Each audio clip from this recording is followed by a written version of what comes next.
Isikole sisithola imiphumela yamaphesenti ayi-66.5 ngomnyaka opheleleko.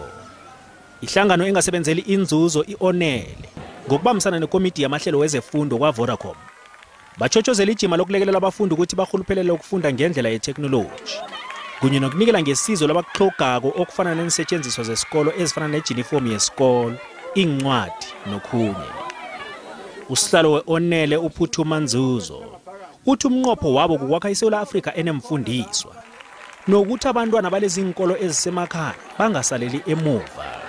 Ngumsebenzi wethu lo ukuthi sithuthukise i-community nathi sifisa ukuthi siyibone le 100% senzeka khona la kithi la ngeverini okanye la kithi la ngeMpumalanga. Bafundi bahlonyiswe nange-app yokufunda ngehlelo lethungelwano nohlanganiso nange umfundi aphundwe ngokhunye ebekakufunda ngeklasini uza kukhona ukulandelela imfundo sekasekhaya.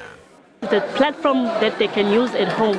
So mengabe fika ekhaya they are able to do ama subjects ekade bewenza esikoleni baphinde bawenze ekhaya. Abafundi bathi lamahlelo kade bawalindile begodwa bathembisa nokusebenza ngokuzikhandla nabo. Na ungakamuzwa ngumeme eklasini ungakhona ukubuyela. Siyabonga kakhulu ukuthi nize nisosifundisa kabanzi ngezinto ezenzakalako. Sinokuhlangabezana nemiraro makumele sifunde ngombana ngobuningi kwethu siphuma emakhaya ahlukahlukene.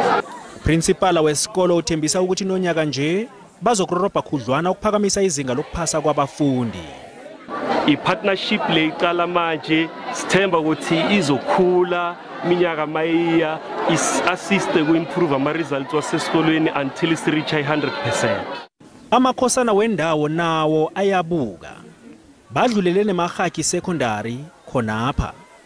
Bezomthetho bakhalima kangako ukuthi abafundi akhe balise ukuthelisana nokwenza imikhwa engakavumeleki eenkolweni.